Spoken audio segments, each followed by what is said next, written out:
Hello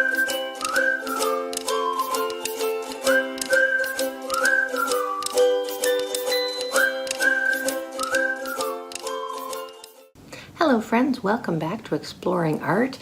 During our time together, we will learn about a new artist, we will explore some various types of art, and we'll also create an art project of our very own inspired by the artist that we're going to learn about today. So it's good to see you again. Before we get started talking about our artist of the day, let me tell you what our supply list is for today so you can go and gather your materials. Today, for our art experience, we're going to need some white paper, your tempera paints, some Q-tips, or if you do not have tempera paints, we can also do this activity with some markers. So white paper, tempera paints, Q-tips, or markers are going to be your supplies needed for today. All right. Our artist today is another French artist. His name is Georges Seurat. Here he is. He was a French post-impressionist artist. He was born in December of 1859 and he died in March of 1891. So neo-impressionist painters were interested in the interplay of the colors, okay? And they made a lot of use of complementary colors. Let me show you the color wheel. This is the color wheel. I'm sure you've seen this before, and it has all of our basic colors: red, orange, yellow, green, blues, indigos, violets, right? The color wheel. Complementary colors are the colors that are opposite of each other on the color wheel. So, okay, so usually it's purples and yellows, greens and reds, things that are opposite of each other on the color wheel. Blues and oranges are complementary colors. So, the neo-impressionist painters like Seurat were interested in the complementary colors.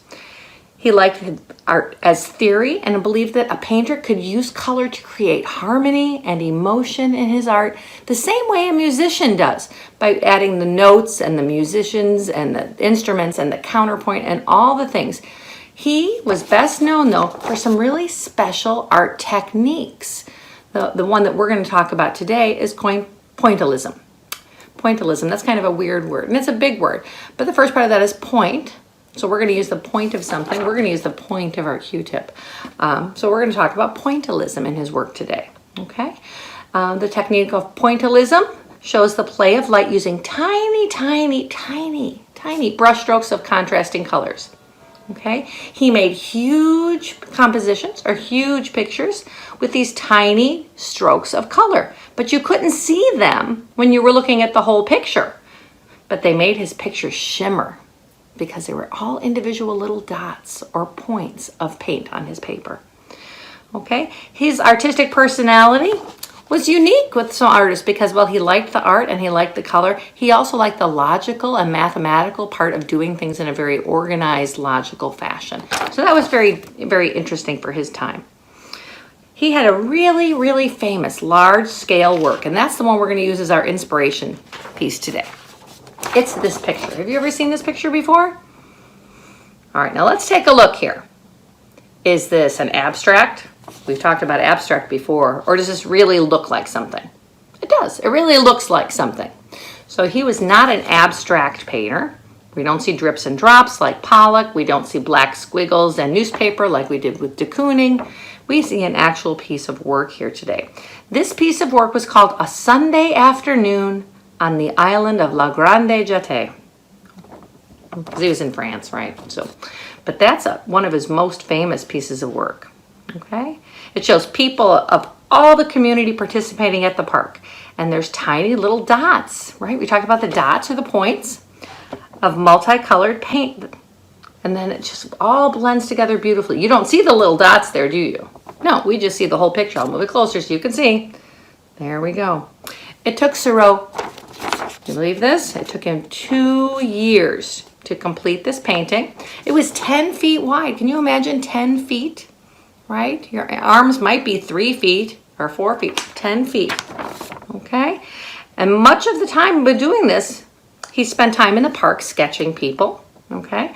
And this piece of artwork is now in the permanent collection of the Art Institute downtown in Chicago. So if you've ever been to the Art Institute in Chicago, you can see this painting. So let's look at this piece a little closer. Now look, I'm gonna move it really close. Do you see all the little dots? right? When you pull it back, you really can't see, right? Or you look at the great big picture, you can't see all those dots. But all those little dots, which are part of his pointillism, you can see them very closely there. And all the combinations of the color with these little strokes of color right next to each other make up his images.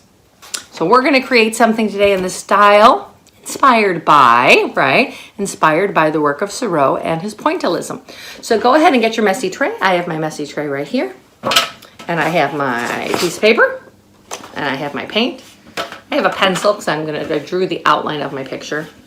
Okay, so you can think about what you'd like to draw. Obviously, we might not want to make something quite as complicated as this for our first try. I drew a flower. So I'm going to take my pencil and I drew the petals, and I drew the stems, and I drew the center part. So I'm going to just draw a basic flower. And then you're going to take your paint and your Q-tip, or your markers, if you have markers and you don't have paint today.